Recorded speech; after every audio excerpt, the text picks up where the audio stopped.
This afternoon, we got a combination of two of President Trump's more indecent characteristics, his willingness to lie to the American people and his tactic of using racist appeals to incite and excite his supporters.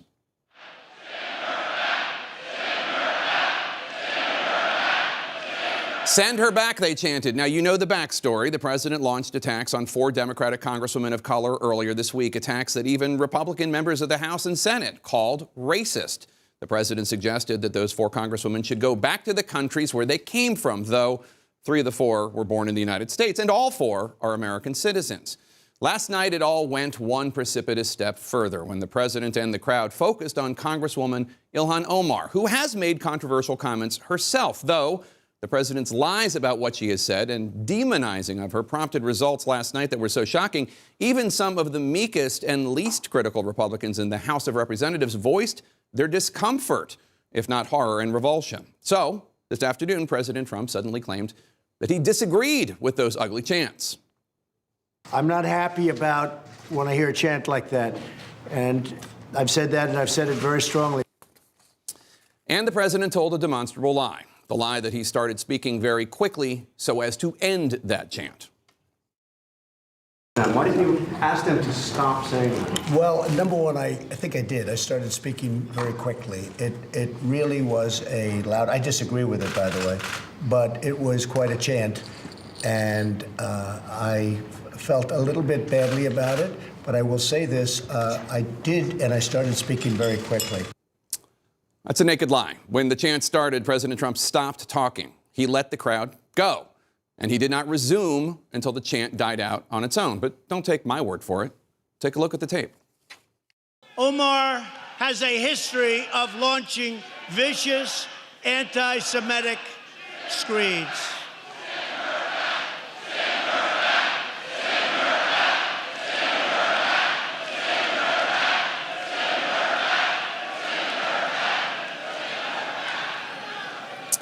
13 seconds. For 13 seconds, the President of the United States stood there as a crowd of supporters screamed that he should send an American citizen, a woman who fled Somalia as a child refugee, now a member of the U.S. Congress, back to Somalia.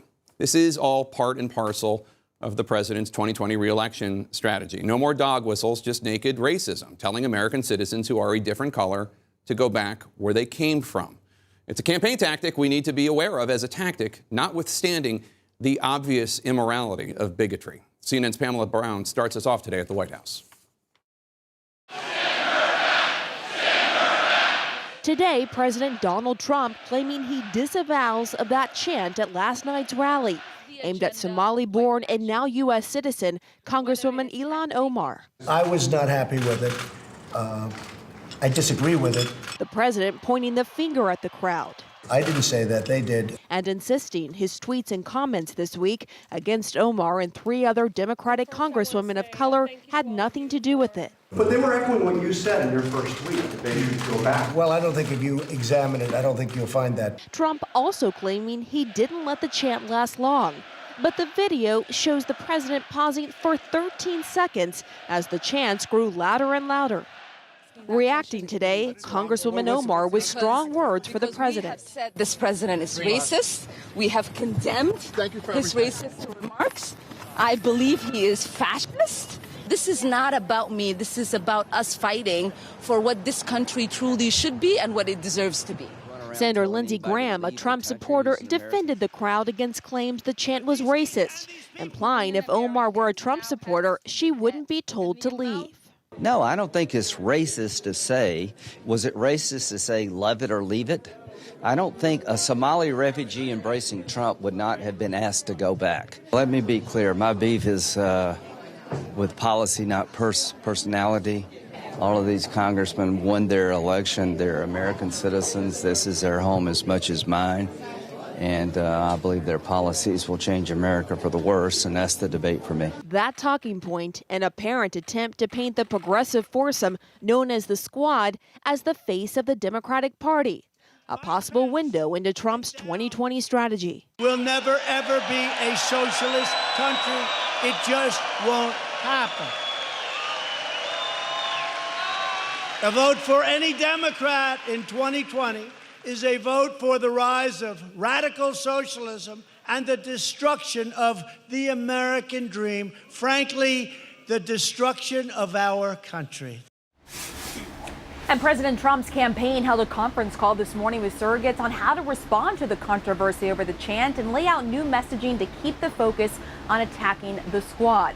And even the White House's deputy press secretary implied the president couldn't clearly hear the chants because it was loud in the arena. Just some examples, Jake, of how officials have been trying to contain the fallout. Yeah, I remember President Trump saying he couldn't hear my question about whether or not he should disavow David Duke. Pamela Brown, thank you so much. Appreciate it. Karen Finney, President Trump says he disavows and disagrees with the chants, and he had this message for his supporters. Well, these are people that love our country. I want them to keep loving our country. And I think the congresswomen, by the way, should be more positive than they are. The congresswomen have a lot of problems with. Thoughts? Well, last night was frightening to watch. Never thought I would see that. I mean, as bad as it was in 2016, we are clearly past the line. But we know what the strategy is because we lived through it in 2016. You know, it was the rise of the alt-right. It was the mainstreaming of hate speech and bigotry. It was very clear that was the strategy then, and it is the strategy now. This othering of these four women. And, you know, at its basic level, to my mind, this represents a fundamental change in this country. These four women represent a changing America. They represent different perspectives in this country and the reality that we are a minority-majority country. We're here. It's happened. We also know that fear of that change drove a lot of the people who voted for Trump in 2016, and he is counting on that and that race-baiting and fear-mongering to turn out for him again. I hope that particularly those people in the middle who last time thought, well, let's see, how bad could it be? I hope they were as horrified last night as I know my fellow Democrats were. Scott Jennings, as a Trump supporter, let me ask you, are you not concerned that this approach, and I get the theory of the case that the president thinks that there are more votes there if he just gins up his base, there are even more base votes there. Are you not concerned that this actually will hurt President Trump? I mean, forgetting the immorality of it for 1 second, that this will hurt President Trump's chances in the suburbs of Philadelphia, in Northern Virginia, in Colorado, North Carolina, et cetera. Well, I'm concerned that when you go down this path, you're showing a lack of confidence in the actual policy debate that I actually have a lot of confidence in. I think we can win on issues.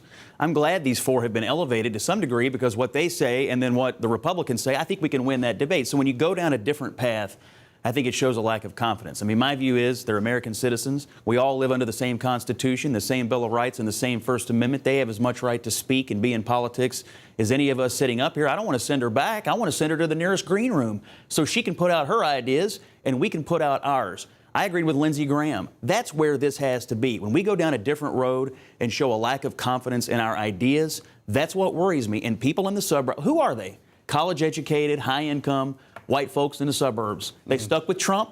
They could get nervous about this. That's why we got to keep focused on issues. So you brought up Lindsey Graham. You agree with Lindsey Graham, and I assume you meant the Lindsey Graham that we saw in that clip just there where he said it needs to be a policy debate. I prefer to have that. But this brings me to Tim Alberta, who's our guest, who has this brand new book, critically acclaimed. It's great, American Carnage on the Front Lines of the Republican Civil War and the Rise of President Trump. Congratulations on the book. Thank you. When I was reading your book and then when I was preparing for the show, I was thinking that Lindsey Graham is a character at the beginning of the book and a completely different character at the end of the book. And in fact, take a listen to these two clips of Lindsey Graham, one from today and one from 2015. No, I don't think it's racist to say. I don't think a Somali refugee embracing Trump would not have been asked to go back.